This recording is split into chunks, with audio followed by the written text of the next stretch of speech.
আজি কংগ্ৰেছৰ পৰা প্ৰায় 130 গৰাকী ব্যক্তিয়ে যোগদান কৰিছে আৰু মূলগতভাৱে তেওঁলোকে এইটোৱে কৈছে যে যিসময়ত ভাৰতীয় জনতা পাৰ্টীয়ে মানুহ বিচাৰি পেলাই ভাল মানুহক টিকট প্ৰদান কৰিছে তাৰে বিপৰীতে কংগ্ৰেছীসকলে টকাৰ লেনদেন দি পেলাই তেওঁলোকে মানে টিকট প্ৰদান কৰিছিলে।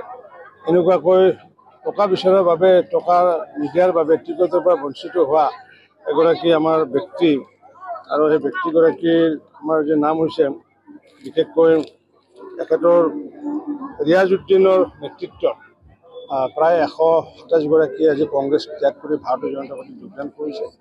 আৰু যিহেতু ভাৰতীয় জনতা পাৰ্টীৰ যিহেতু সুস্থ সবল আদৰ্শৰে সমাজ গঢ়াৰ যি নীতি সেই নীতিৰ প্ৰতি আকৃষ্ট হৈ আজি ধুমাৰপাথাৰত বজালীৰ ধুমাৰপাথাৰত এনেকুৱা জইন কৰাৰ কাৰণে তেওঁলোকক মই স্বাগতম জনাইছোঁ। জিলা পৰিষদ আৰু আঞ্চলিক সদস্যগৰাকীয়ে কিমান আশা কৰিছে? আমিতো গোটেইকেইটা জিকিম, কাৰণ কিয় ইয়াতে যিকেইটা আছে আমাৰ 4টা জিলা পৰিষদ, 4টা জিলা পৰিষদে নিশ্চিত ওপৰত জিকিম আৰু আঞ্চলিক পঞ্চায়ত আমাৰ 20টা। গতিকে ভাৰতীয় জনতা পাৰ্টী আৰু অসম গণ পৰিষদ দুয়োটা পাৰ্টীয়ে লগ লাগি আমি আগন্তুক দিনত 20টা জয়লাভ কৰিম। কি অসন্তুষ্ট লাভ কৰিলে, কিয় যোগদান কৰিলে? চাওক, উন্নয়নৰ হকে এতিয়া থাকিবলৈ গ'লে যিটো অসমৰ অৱস্থা, যিটো অসমৰ সামগ্ৰিক পৰিৱেশ, গতিকে আমি উন্নয়নৰ লগত থাকিব লাগিব। পোনপ্ৰথমে মই বিজেপিৰ দলৰ প্ৰতি যে আকৃষ্ট হৈ আজি ইমানখিনি সমৰ্থক লৈ মই বিজেপি দলৰ প্ৰতি আকৃষ্ট হৈ জইন কৰিলোঁ, সেই সমৰ্থকসকলক, সেই শুভাকাংক্ষীসকলক পোনপ্ৰথমে মই ধন্যবাদ জনাইছোঁ। আৰু এতিয়া দ্বিতীয়তে কথা হৈছে, মই কংগ্ৰেছত থাকি আজি কি পালোঁ?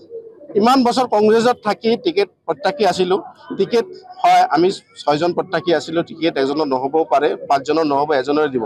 কিন্তু আমি ইমান দিন ৰখি আহিছিলোঁ যে কংগ্ৰেছৰ ওপৰমহলৰ পৰা আমাক কোনো সন্তুষ্টি হিচাপে শান্তি এটা বাৰ্তা দিব, কিন্তু কোনো এজন মানে ওপৰৰ মহলৰ পৰা কোনো আমাক সন্তুষ্টজনক মানে কথা নক'লে বা বুজনি নিদিলে। আৰু কিয় দিব জানেনে? নিদিয়ে। আজি আপোনালোকৰ জৰিয়তে জনাওঁ, এই কংগ্ৰেছ দল হৈছে ভ্ৰষ্টাচাৰী দল। টকা নাথাকিলে কংগ্ৰেছ দলৰ কোনো মূল্য নাই। বিজেপিৰ কংগ্ৰেছৰ যিটো সভাপতি নিৰ্মল, তেখেতে মোৰ পৰা ডাইৰেক্ট পইচা খুজিছিলে, নাম কৰি কৈছোঁ মই। কিহৰ কাৰণে খুজিছিল? টিকেটৰ কাৰণে 2 লাখ। প্ৰথমে মই 2 লাখ টকাত টিকেট দিম বুলি ফাইনেল কৰিছিলে। প্ৰথমে 5 লাখ কৈছিলে, তাৰপিছত 2 লাখ বাৰ্গেনিং কৰি আহি 2 লাখ, তাৰপিছত টিকেট দি কেনে মোৰ পৰা টিকেট কাঢ়ি লৈ আকৌ মাছৰ মানে কিনা বেচাৰ দৰে টিকেট আৰু মানে কি কৰিলে, তেওঁলোকে টিকেটটো আৰু বেছি দামত বিক্ৰী কৰিলে। আপোনাৰ লগতে নে অন্যান্য জিলা ঠিক পৰিষদত? মোৰ লগত যিটো হৈছে, মোৰ লগত আৰু এজন মোৰ লগতে একদম কংগ্ৰেছ প্ৰত্যাশী আছে, প্ৰাৰ্থী আছে, তেখেত হৈছে দেলুৱাৰা হুছেইনে। ঠিক তেখেতকে এনেকুৱা প্ৰলোভন দিছিলে। তেখেতেও ক'ব যে কংগ্ৰেছৰ যিটো মানে কাৰবাৰ চলে, এই টকাৰ খেল নহ'লে কংগ্ৰেছে কেতিয়াও টিকেট আপুনি নাপাব। গতিকে আৰু কংগ্ৰেছে বৰ্তমান যিটো অৱস্থা, কংগ্ৰেছৰ যিটো অৱস্থা বেয়া, আজিৰ দিনত একো কৰিব নোৱাৰে কংগ্ৰেছে। কিয় কৰিব?